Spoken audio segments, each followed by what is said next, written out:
Let's have a look at the bracket, because confirmation then, as you can see, Argentina are going to play in the quarterfinals against either Switzerland or Colombia. They play a little bit later on today. Argentina through once again to the last 8. Time now for the superior player of the match, sponsored by Michelob Ultra. Who is going to be? I think it's that man. He scored the equaliser, 83rd minute. His 8th goal of the tournament. He's missed 2 penalties as well, let's not forget. Look at that's the celebration Alexi was talking about. His record-setting run at this World Cup. Simply, what on earth would they do without him? Welcome inside our studio, Rebecca Lowe, Thierry Henry, Zlatan Ibrahimovic, too. Rebecca, what's going on? No. I know, I've said it about 2,500 times. I have this aura, but I know. I was going to say 2 of Messi's former teammates as well, and Alexi Lalas. Alexi, you're going to start us off, because before this game, lovely embrace between the 2 stars, and so much happened. You go. Yeah, Egypt didn't get the script, and so they said, no, we're going to take the lead here. Ibrahim, wonderful ball into the box, and he gets some good power on it, and you say, wait a second, is something crazy yet again happening at the World Cup? I know Messi's shaking his head and saying, that's not what is supposed to happen here. And so Argentina said, well, not so fast, because we're going to go down the other end here and try to get this back and restore our good name. That's a foul, all right? It's a penalty. And Hassan takes down Tagliafico, and so it's a penalty. And so what's going to happen? Obviously, Messi's going to step up and put this in the back of the... Wait a second! No! Denied! Talk about not going to script. My goodness. So now we get the sense that maybe something special is happening here. And what else do we got here? Oh, my goodness. What a save. What a save. As you're going to see here, Julian Alvarez trying to score, but the goalkeeper was on fire, and Tagliafico cannot believe it. And then, guys, we were in a very famous now avocado room, and we looked at it as it happened just like now. What a run. Outstanding. And what a pass from Mo Salah. And then Zico, funny enough, scoring against Argentina, but for Egypt. But they went back to check if it was a foul. They actually thought it was a foul, so the goal was disallowed. And then Zico was like, oh yeah, really? You're going to take it out? Well, all right. Let me put it 2-0. Again, Zico scoring against Argentina, but for Egypt. Boom! 2-0. And then the little man got upset. Put the ball in the box, but what a header from Romero. Please have a look, because there is not a lot in the cross, but the way he rotated his neck there to be able to score was outstanding. 2-1. And the little man was not satisfied with his assist. Look at this shot, boom, boom. But look at this celebration. He doesn't jump one time. And look at this second, bam. Bam. This was a different celebration. You could see a lot of emotions behind that. Anger, happiness, everything you can put in there. And it goes in. And he's the top scorer of the World Cup. And then you're gonna see something beautiful here. Look at this pass. 1. Lautaro Martinez brings it with him. He waits. Normally he waits for Messi, but he makes a surprise. Who shows up? Enzo Fernandez. What a header. Put the ball where it comes from, because the goalkeeper will make a movement where the ball goes. Then you're going to put him on the wrong foot, wrong balance, and put it back where it came from. Look at this header. Amazing. Finally, somebody else helping Messi to get the win. Beautiful episode. Look how emotional Messi is. And look how angry Salah is. Or maybe not. Just getting his teammates away, I think, with their disappointment at the end, but that's what we've been talking about. Look what it means for Leo. Yeah, the emotion on his face. The first player in World Cup history to score in 6 straight knockout matches. And what a comeback then. From 2-0 down with 11 minutes left on the clock to win 3-2. Tom Brady wading in. Yep, that might top my 28-3, which was also, by the way, against the Atlanta Falcons, the home stadium where we've been watching the football today. Wow, what a story. Another incredible match at this 2026 World Cup. We're going to take you back over there, guys. It was absolutely incredible to be in this stadium to witness what we have just seen there, because as you guys have pointed out, with just over 10 minutes of this match to go, Argentina, the defending champions, Messi, they were heading home, they were on their way, but then somehow they have managed to turn this around. What a comeback, Javier.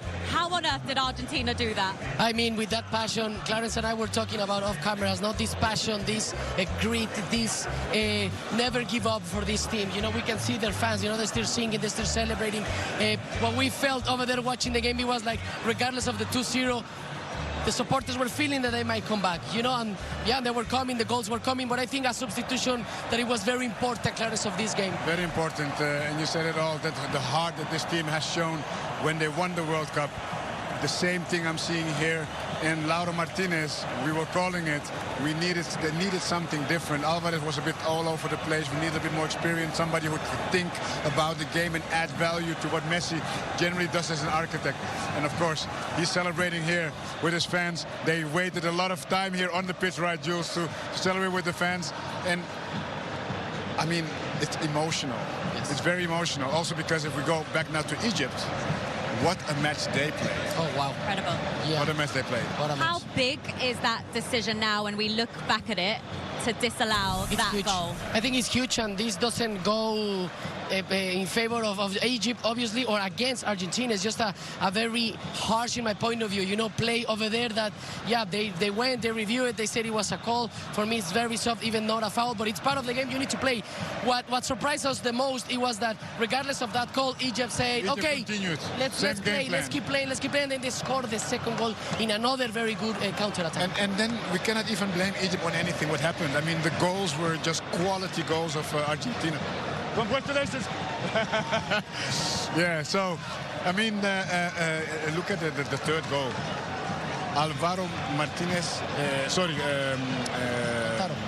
Lautaro Martinez, that gets the ball from another striker who went in his own box to get the ball from Salah. One ball in front, waiting for that moment, and then a quality header. Mo Salah, when he came over and saw you on the full-time whistle, did he have any words? What did he say? I think he just said, hi, thank you, and we were just saying that he did amazing, what a run, and not only about his career, and then as well, I wish him luck in his next chapter of his career. What a player, and you imagine he'll still have another World Cup to come. Yeah, well, for sure, and I mean, I said just how proud I am, how he conducts himself. What a gentleman, pitch, off the pitch. He's a gentleman, he's amazing. Salah really deserves all the credits.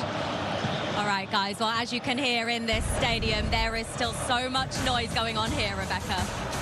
Jules, thank you. So Argentina through to the quarterfinals for the 5th time in the past 6 World Cups, still alive in their title defence. They await the winner then. You know there's going to be extra time. You can have all the talent in the world, but that fight and desire that we've seen from Argentina, fantastic. That's the thing with them. Like I said to Roy, I said, Roy, this is over now. What was we, 70-odd minutes? Yeah, 79. And he said, it's never, Roy said it's not over. But like the fact is that you're scared to play this team because you don't know when they're done. Let's have a look at the disallowed goal. Yes, I think it's really important. We've highlighted it, how we want to compare the fact that that goal was allowed with this one. And it's 1-0 at this stage, remember. Zico does go and make it 2-0. And look how far back it is. Christina explained it extremely well why VAR disallowed it, because Martinez was trodden on. It's not the shirt pull, it's trodden on. And she says this is essentially the same phase of the game. Yes. But I mean, any further back will be in the previous World Cup. If we're going to start disallowing great goals and goals like that for that kind of incident, and we're going back that far, is that what VAR was for? Is that what we brought it in for? Do we want to re-referee the game to that degree? That's a long way to go, Poogs. That's a long way for Argentina to kind of redeem themselves in that situation there. Yeah, I have got to be honest, I'm with you a bit on that. Yeah, I'm torn on it because it's definitely a foul on Martinez, but then we've just probably seen a goal that could have competed with Cape Verde's goal the other day. It was one of the great goals that we've seen disallowed, but it was a foul on Martinez. Yeah, it's a long way. What about Mo's then, Gal? No, look, I get it, and look, there he is, he's being thrown around, but it must be his birthday as well, isn't it? The birthday bumps. Would they have disallowed an Argentina goal like that? Unlikely. Yeah. Well, that hangs in the air, we doesn't go it? back to football last 30, 40, 50. Yeah, sometimes the bigger teams do seem to get the benefit of these decisions. But it shouldn't take away from what Argentina have also have achieved here. You're 2-0 down with 10, 11 minutes to go, injury time. So, no, I'm giving all the credit to Argentina. Yeah, decisions can go on far against you. And then again, a lot of the big teams seem to get the benefit of these decisions. I hope what they they don't drop achieved him. and the quality of the goals. Could you imagine if they dropped him? I mean, they're chucking him quite high up in the air, aren't they? Quite a small fella. Roy, Ian, why do you think he was crying uncontrollably at the end of the game? It's interesting that from him. I think when these guys play, and again we go back to the football, and Messi has it, and these great players we saw. Football's an emotional game. We can't forget that. These players aren't robots. And again, Messi will be going stuff the pressure. He's missed a penalty. Yeah. He's think the team. It's a big shock to lose to Egypt.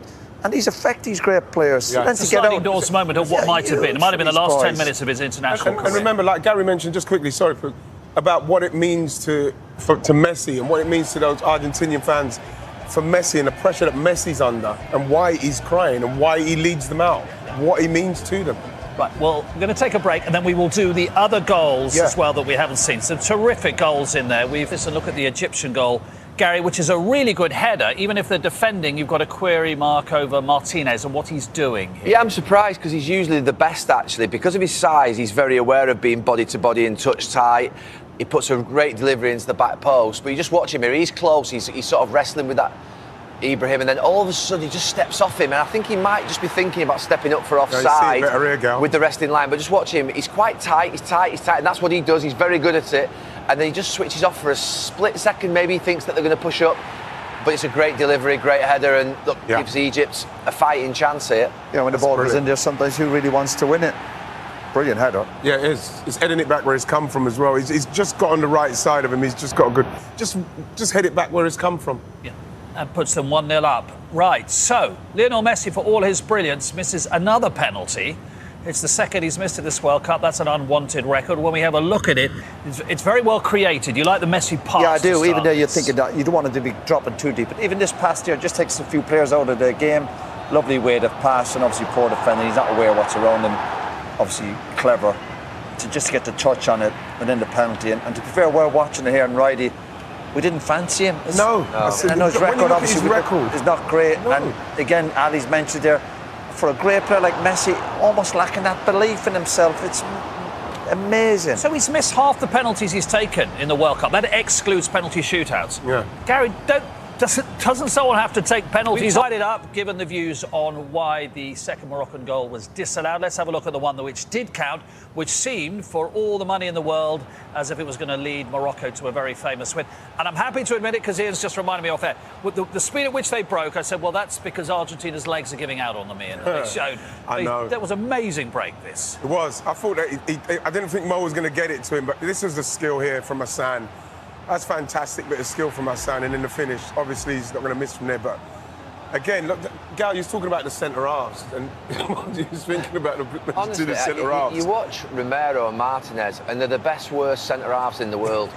You watch them; they give goals away constantly, but they don't care about giving goals away, because then they'll score goals at the other end, and they have massive personalities, and they keep going. Look, at that point in the game, you think Argentina are hanging on for dear life. They're fighting for their lives. And it's Romero's part of that comeback. You know what I mean? Why is he there? You always ask the question, why is Martinez scoring in the last game? Why is Romero there? Because, you know something, they don't give in, and they fight, and they fight, and putting centre-halves, when you're 2-0 down with 11 minutes to go, putting a centre-half up front's not unusual, is it? No, of course it's not. Yeah. But it's his movement. It's obviously brilliant delivery. His movement's like a striker. He just pins off the back of the defender. Yeah, poor defending. They're trying to hold a high line. But his movement and his timing, it's like a top-class striker. Yeah. Absolutely fantastic. We go back that desire to try and get back in the game. The goalkeeper's got to do better here. The goalkeeper's got to do better here. I know it's close to him, but once they got this goal, you're feeling one of the biggest words in sport, momentum. Yes. And the momentum changed in the stadium with the players, with the Argentina players, and obviously with the Egyptian players. They now look, we're up against it. Is there a sense of dread? You've been in that situation. Do you think, oh no, we know what's coming? You know something, Mark, is if you're losing 2-0 and you get one back and you're a top team with great experience, honestly, you feel like the walls are going to cave in for the opposition. You can smell it, the anxiety in the crowd, your own crowd are with you. And, Joe, as soon as Argentina got one, you just knew it was inevitable. And it's. I want you three to talk us through the technique here of Messi. Ian, start with you. The Messi technique. Well, the only thing, once it's come to him, he's not rushing anything. He's making sure his knee's over that. People will say, yeah, well, look how close he is. But no, there's a man coming towards him. He's got to make sure he gets a good strike on it. And he's not slashed at it. Look at it. Watch it here better. Look at him. Look. Clean. Brilliant. That is what I'm saying. People just say, yeah, of course he's going to eat like that. But that's a technique. That's that body shape as well. Absolutely. To get over it as much as possible. To make sure you keep it low, because the goal, like Roy was saying, the keeper maybe could have done better. But the fact is that he's made the keeper make a save. He's put it on. But even the way he walked onto it, he didn't get too giddy when he came back. Obviously, it was lovely touch back to him. All these little details, his feet and the technique, and you're thinking, whatever's these great players, I'm going to hit the target. Yeah, keeper gets a hand to it. But again, the momentum was all with Argentina. That little nudge back to him means he's got to get that pattern right, hasn't he? It'd be very easy to be out of kilter. But that's what they do constantly. They don't get ahead of it. He's not stretching for it. It's the little details. It's the timing. It's the football intelligence. The guy's a genius. He's like a professor of the game. Can they win the World Cup again? I said they couldn't last time. Do you know something, Mark? Look, when you watch them against Cape Verde, you watch them against Egypt, and they're not the two best teams in the competition, you think there is no way that this team can continue to go on riding their luck the way in which they are and coming back the way in which they are. That's not luck, though, Gary. That's not luck. That's not luck. No, but they are riding their luck. But it's not luck. How's it luck to score 3 goals? If you give away 2 goals, in games, in knockout games, you're riding your luck because you have to score 3 every time. No. England conceded 2 the other night, but if you scored 3 goals a game, but this team have got a spirit that is very difficult to beat, and they don't give in. So that is something you've got to contend with. But I can't believe they're going to get through every game like this. They're not playing well enough. But there's a but. Yeah, but Gal, if they do go to that, do you? What do you think they can win it? Yeah, I do. And the reason why I do is because I'm afraid of them. I'm afraid of them because when they go up, they're not beaten. You've got to. I think they could get through that half of the draw. Of course they can. Definitely. I think they definitely get through that half of the draw. The best team don't always win the World Cup. You don't have to be the best. But if you've got Messi, you've got fight and desire, gives you a hell of a chance. If France don't win it, they will have let themselves down badly against an Argentina in the final. If Argentina were to get there. Technically, yeah.